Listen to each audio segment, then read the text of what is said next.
Bill had some of Cal's fire. That ship of mine is twice as good as Cal's. One of these days, Georgia, I'm gonna sign up young Bradley and make a star out of him. You mean you'd like to have him race for you? Why not? He's the coming bet of the country today. And with him at my sticks, we'd lead the field. I build him best, he flies him best. Say, Speed's frown went away under the light of sudden inspiration. why don't you persuade him? George's glance was meant to be withering, but at that instant the ship flashed across the starting line and captured all of Speed's attention. 500 feet up, Cal Bradley looked to the right and left to assure himself that the other two contestants were regularly spaced out behind him and shot the gun up into its last notch. The 300-horsepower engine chattered and clanked and sent 440 feet of air behind it in the space of a single second. 300 miles an hour, and the airspeed indicator was creeping even higher. It was good to have a live motor in front of him, a sensitive stick in his fingers, and a hurtling plane around him. Up ahead, there were pylons to turn and wind currents to fight, but they were still ahead. Right now, Cal Bradley was perfectly content to sit in his cockpit and fly. Directly to the rear, Smoke Gregory was hurling his Jupiter aircraft ship into Cal's wake. Third in line came Bill Conklin in the Kyle Eagle. Ahead of them, the checkered pyramid, which was Pylon 1, was looming. Cal settled himself on the cushion his parachute made and prepared for the vertical, which would soon be his lot. He spared the briefest glance to the rear to make certain of his airway and saw that Smoke Gregory in the Jupiter ship was gaining. It was apparent that Jupiter aircraft was out to win the day. Jupiter was like that. If their ship wasn't fast enough, the contestants had to beware severed control wires and graphite-filled crankcases. Pylon 1 loomed to Cal's left, a great checkered tower marking the first lap of the course. Cal's engine was booming, and his plane was traveling at a little over 310, gritting his teeth against the unconsciousness which would be his in an instant.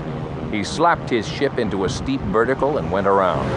He felt himself crushed against his parachute. Everything went black as the centrifugal force dragged the blood away from his head. But it was always that way, and almost before he realized what he did, the plane was level once more and heading for Pylon 2 at 5 miles a minute. The fields below dissolved into a monotone of green. Only the clouds above were distinguishable. The motor, heating up, dropped a note in pitch. Unconsciousness again, right side up again, and Cal was heading for Pylon 3 and the field. Behind him, coming closer, was the Jupiter ship with Gregory's black hood showing above the motor cowl. Cal's plane had skidded on a turn and was losing rapidly. And then Cal Bradley heard his engine's mighty song drop another notch in tone. He cast worried eyes at the panel and saw that his oil was getting hot. He was losing speed, and behind him, Gregory's cowl grew large. The field was becoming more distinct.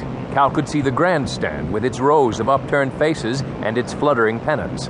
He could see the ships on the line, the hundreds of them from every part of the country and globe.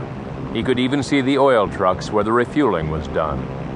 The roar of his engine was dimming rapidly, and his eyes narrowed until only a slit of blue could be seen through his goggles. His hand on the stick was white. A flash of color to the left caught Cal's attention. It was Gregory, drawing abreast of him full gun, and while his glance still lingered, Cal saw that Gregory was about to cut diagonally across Cal's nose. Cal tensed, knowing too well what his own immediate fate would be. If his plane was caught in the area of disturbed air behind the Jupiter ship, he would crash. It was not until then that Cal remembered George's premonition, and remembered it too late. He felt his stick loosen in his fingers. The nose of his plane went down. The ground grew twisty and brown through the arc of his propeller. Without having time to think, Cal yanked back on his stick and sent the racing ship hurtling straight up toward the sun. But no plane built so light could withstand the terrific pressure on its wings. 800 feet above the ground, spinning straight up, the plane shed its right wing in a shower of splinters. Cal's fingers went to his belt and snapped the buckle open. His legs fought against the ship's motion.